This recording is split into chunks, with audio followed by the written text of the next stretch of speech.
마태복음 21장 1절에서 3절까지의 말씀, 이 말씀을 저 여러분이 한 목소리로 같이 읽겠습니다.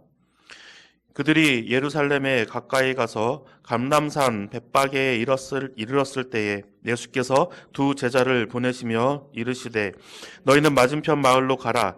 그리하면 곧 매인 나귀와 나귀 새끼가 함께 있는 것을 보리니 풀어 내게로 끌고 오라. 만일 누가 무슨 말을 하거든 주가 쓰시겠다 하라. 그리하면 즉시 보내리라 하시니. 아멘. 네, 오늘 그 종려주일 많은 특별한 순서들이 있었습니다. 청소년부는 기획 예배를 드렸습니다. 그 화해의 십자가 예배라는 타이틀을 가지고 오늘 예배를 드렸는데요. 참 은혜가 있는 시간인 것 같았습니다. 더 이제 저희들이 연구하고 또 고민하고 기도해서 이런 예배의 순서들을 조금 더 많이 가져야 되겠다라는 생각을 해보았습니다. 그리고 오늘 2부 예배 때 그 호산나 찬양대가 너무 감동과 은혜와 또 우리를 돌아보게 하는 그런 시간을 우리에게 주지 않았나라는 생각을 합니다. 너무나도 은혜스러웠기에 제가 오늘 설교를 안 하려고 했는데 그렇게 하기에는 또 저의 또 미천함이 있어서 오늘은 간단하게 이런 우리가 생각해 봐야 될 것들만 나누어 보려고 합니다. 모든 일에는 원인과 결과가 있죠. 그거를 뭐라고 하죠? 인과라고 하죠. 인과 관계, 원인과 결과. 그거에 이제 상관되는 관계를 이제 인과 관계라고 합니다. 이 말을 이제 다시 뒤집어서 생각해 보면 원인이 없이는 생겨나는 결과가 없다라고 하는 것이죠. 어떠한 원인이 근본적인 이유가 있기 때문에 아무리 작은 것이라도 근본적인 이유가 있기 때문에 그것으로 하여금 이런 결과물이 생겨나게 됩니다. 이것의 이제 큰 확장판이 어떠한 거냐면 이제 나비 효과라는 게 있어요. 이 나비 효과를 이제 잘 다 아시겠지만 우리 원통교회는 지적 수준이 너무 높으셔가지고 다 아시리라 믿겠지만 제가 한 번 더 설명을 해드리면 작은 정말 눈에 보이지 않는 현상 하나가 어마어마하게 큰 사건을 만들어내는 거예요. 그래서 이거를 예를 들어서 설명했던 게 이거였어요. 그 중국의 황하에서 나비가 한번 날개짓을 일으키면 태평양에는 큰 태풍이 하나 생긴다. 그것이 이제 나비 효과를 설명하는 이 예로 이제 들어서 이야기를 합니다. 이 이야기를 오늘 왜 하냐면요. 이제 원인과 결과 분명히 있는데 이 원인을 만드는 것은 무엇이고 또 결과를 내는 것은 무엇이냐라는 것을 우리가 한번 돌이켜 보려고 합니다. 자, 오늘 본문의 말씀을 한번 살펴보겠습니다. 본문의 말씀을 보면 예수님이 아직 예루살렘에 들어가시기 전이에요. 그러니까 예루살렘 이 성 앞이 예루살렘이 이제 보이는 곳에서 이제 일어난 일이죠. 들어가시기 전에 이제 나귀의 새끼를 데리고 오게 하는 장면입니다. 이 말씀에 보면은요, 가서 가지고 오라 라고 이야기를 해요. 그런데 이게 자기 친척도 아니고 일면식이 있는 사람도 아니고 우리의 좀 정서로 이야기하면 저기 갈고래 가서 무슨 어디 권사님네 댁에 가면 된장 한 두 숟갈 퍼줄 테니까 받아와라 라고 심부름을 보내면 아무 의심 없이 두려움 없이 갑니다. 그쵸? 아는 사람네 집에 가서 무언가를 구워오라고 할 때. 그런데 이제 반대로요. 아까도 마찬가지로 갈고래 가서 어느 집에 가면 장독대가 있을 거지 그 열어가지고 된장 2숟갈만 퍼와라. 라고 하면 겁이 나겠죠. 누구 집인데? 누구 집인 줄 알고 그거를 그냥 퍼오지?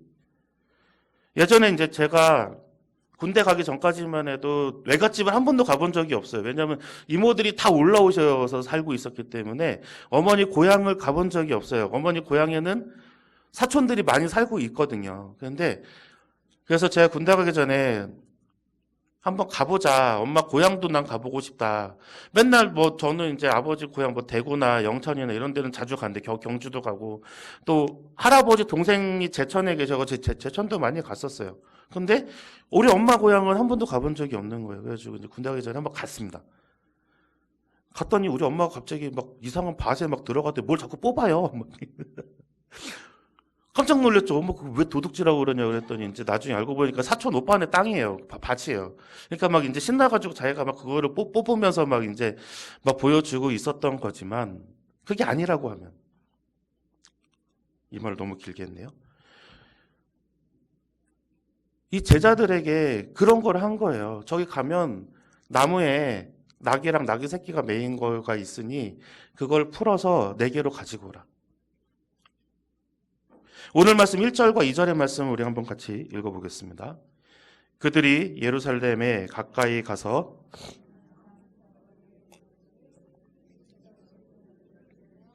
이르시되 너희는 맞은편 마을로 가라. 그리하면 곧 메인 나귀와 나귀 새끼가 함께 있는 것을 보리니 풀어 4개로 끌고 오라. 아멘. 이 나귀를 타고 예수님께서는 이제 예루살렘으로 입성을 합니다. 예전에 이 똑같은 문문을 가지고 나귀가 부럽다라고 하는 설교를 한번 한 적이 있어요. 이 나귀는 얼마나 이 가문의 영광일까? 대대로 이 나귀가 정말 자기 자식들에게 나는 예수를 태웠어. 막 이러면서 막 이렇게 지성이 있다고 하면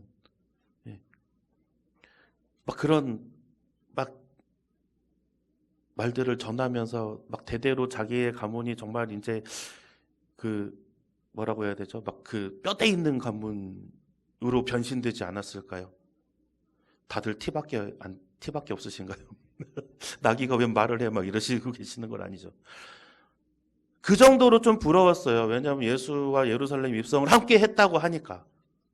정말 나도 그럴 때에 정말 하나님께서 정말 그런 곳에 쓰게 해주시면 안 될까요? 막 이런 기도도 했습니다.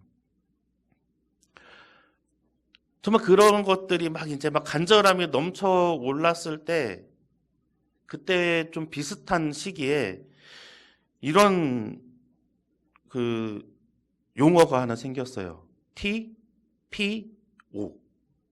한번 화면을 열어주시면 TPO라고 하는 이 약자입니다. 타임, 플레이스, 오케이션. 시간, 장소, 상황. 이 TPO를 정말 잘 활용하는 사람. 이 시간에, 이 장소에 정말 어울리는 상황을 연출하는 사람. 또 이 상황에 정말 맞는 시간대에 정말 적절한 장소를 찾아내는 사람. 이 장소에 정말 적절한 시간에 맞춰서 그 상황을 끌어내는 사람. 그 모든 것들이 이 TPO에 해당이 됩니다.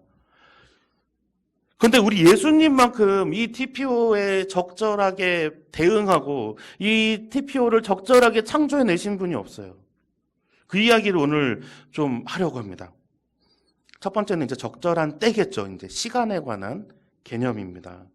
우리가 생각하는 적절한 때가 있어요. 우리가 정말 갈급할 때, 우리가 정말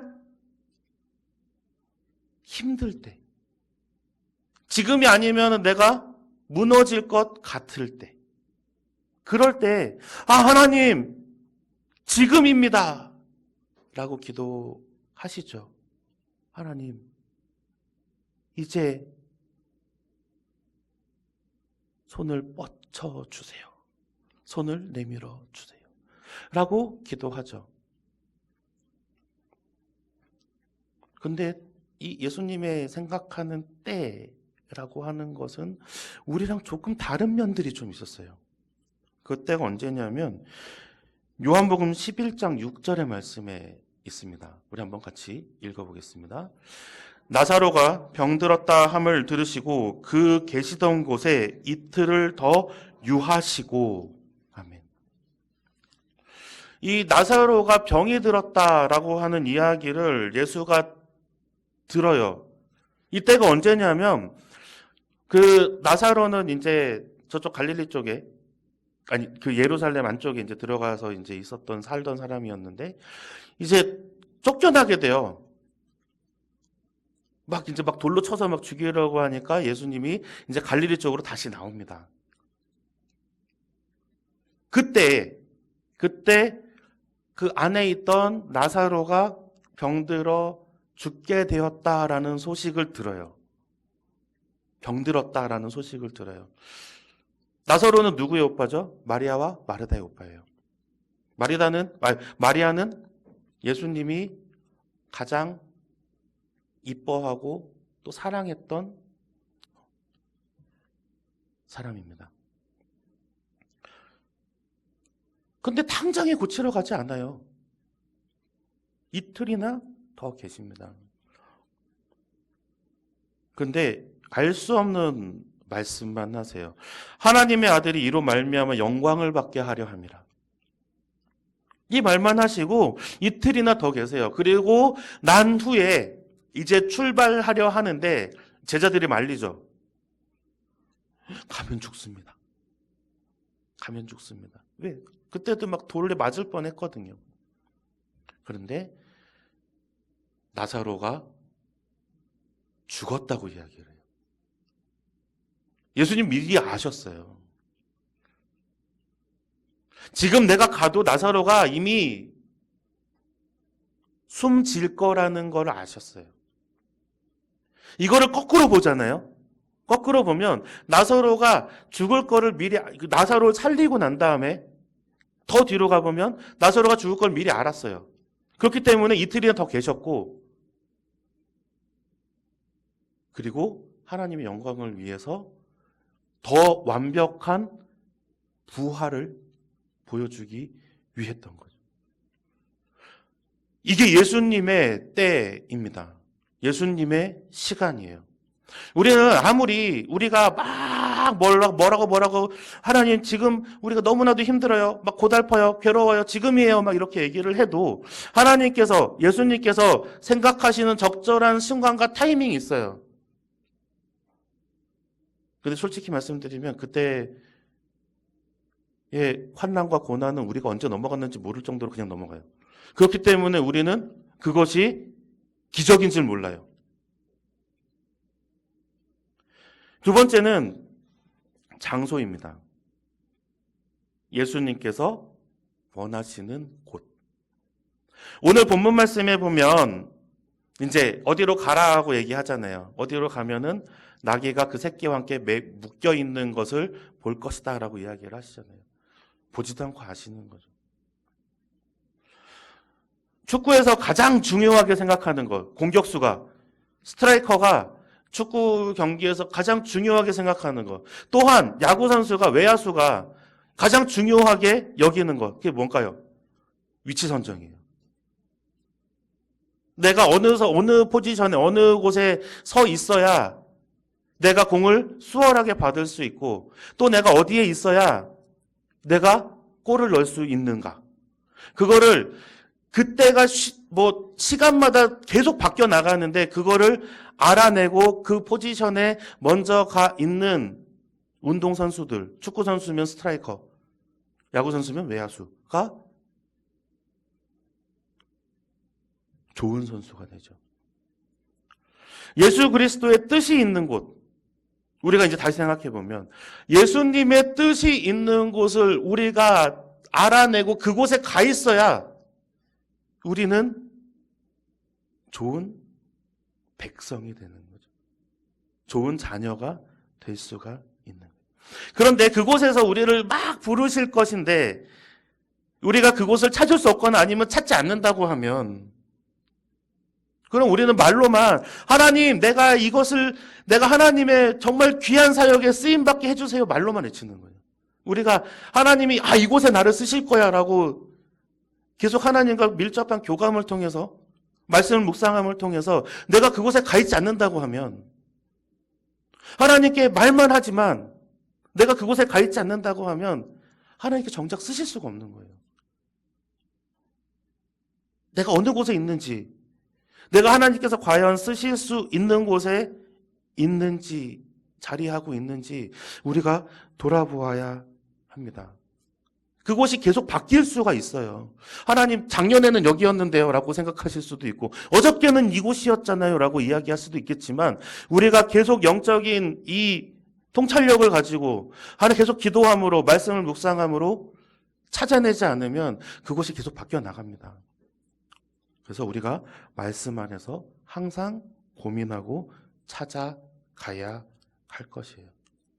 이제 마지막으로 상황이에요. 상황. 능동적인 움직임에 생기는 상황. 오늘 말씀 3절의 말씀을 우리가 한번 함께 읽어보겠습니다. 만일 누가 무슨 말을 하거든 하시니. 아멘. 주가 쓰시겠다 하라. 그리하면 즉시 보내리라. 어떻게 이렇게 보면은 생각해 보면 굉장히 수동적인 이 말일 수도 있어요. 왜? 주인이 쓰시겠다. 누가 와서 이거 왜 가져가세요? 주인이 쓰겠다고 합니다. 네, 가져가세요. 굉장히 수동적이잖아요. 내가 할 수 있는 힘이 없어 보이고 나의 판단도 들어가 있지 않아 보여요. 하지만 여기에는 예비되어져 있는 능동적인 움직임이 있어요. 어떤 거요? 아까 장소. 우리가 두 번째 장소를 이야기를 했을 때에 우리가 능동적으로 계속 그 장소를 찾아낼 수 있는 그런 움직임이 있었기 때문에 오늘 나귀를 풀어서 끌고 오는 상황이 생기는 겁니다. 어려운가요? 다시 한번 말씀을 드릴게요. 내가 열심히 무언가를 노력해서 내가 언젠가는 쓸 수 있겠지라고 해가지고 나무를 열심히 깎아서 이제 빗이나 아니면은 머리핀을 만들었어요. 대머리인데. 근데 머리가 나기 시작합니다. 그럼 언젠가는 사용하죠. 언젠가는 씁니다. 이 언젠가에 쓸 것을 우리가 준비하면서 능동적으로 내가 위치를 찾고 또 내가 준비될 수 있도록 나를 단련하지 않으면 그곳에 나귀가 100마리가 묶여 있어도 가져갈 수가 없어요. 감나무 아래에서 입 벌리고 감이 떨어지기를 기다리고 있어봐야 그 감은 입에 떨어지지 않고 얼굴에 떨어집니다. 옆에도 떨어지고요. 언제든 사용할 수 있도록 준비하고 대처하는 것. 그것이 이 상황을 만들어낼 수 있어요. 군대에 가면 자기 전에 매일 총을 닦아요. 특히나 이제 저는 해안 부대에 있었거든요. 바닷가. 저기 양구 해안 말고. 바닷가에서 저희 부대는 해수욕장 안에 있었어요. 백사장에. 그래가지고 그 밤에 이제 바닷가를 이렇게 지키고 이제 아침에 들어옵니다. 그러면 자기 전에 꼭 해야 되는 게 있어요. 총을 닦아요. 안 닦고 그냥 자잖아요. 녹이 다 슬어요. 바닷물에 염분이 너무 많아서 한 며칠 안 닦으면요 총이 다 시뻘개져요. 그러니 잘못 걸리면 영창 갑니다. 전쟁에 이 총을 언제 사용할지 모를 텐데 그날 밤에 쓸 수도 있어요. 우리는 매일 실탄을 들고 나가기 때문에 그 안에 뭐라도 올라오면 쏘라고 얘기를 합니다. 그런데 잘 정비 안 하고 잘 닦지 않아서 적이 올라오거나 아니면 내가 그거를 사용해야 될 때에 탁 하고 쐈는데 총알이 안 나가요. 그럼 제가 대신 죽겠죠.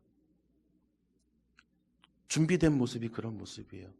언제 이거를 사용할지 모르겠지만, 왜냐하면 그때는 누가 하신다고요? 하나님이 하시고 예수님이 하시는 거지만 내가 언제든지 이거를 사용할 수 있도록 단련하고 예비해야 되는 것은 우리의 움직임이에요.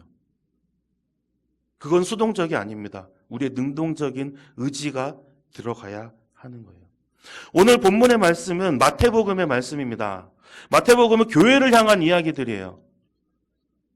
교회가 이렇게 하나님의 시간에 순종하고 그리고 하나님께서 원하시는 곳에 머물러 있으면서 우리가 능동적으로 우리가 준비해 나가지 않으면 절대로 이 세상에서 승리할 수 없다라는 이야기예요. 예수님이 예루살렘에 들어가시는 모습을 마태는 이 모습으로 묘사한 거예요. 이 나귀를 끌고 오는 그 모습에 너희 교회가 그렇게 준비하지 않으면 예수 그리스도가 말하지 않는 아무도 모르는 그때를 대비할 수가 없다. 우리는 어느 때라도 어느 상황에서라도 또 어느 장소에서라도 당황하지 않으시기를 간절히 소망합니다. 웃으며 여유 있게 주가 쓰시겠다라고 이야기할 때 아멘 가져가세요라고 이야기할 수 있는 우리 원통교회 성도님들이 다 되시기를 간절히 소망합니다.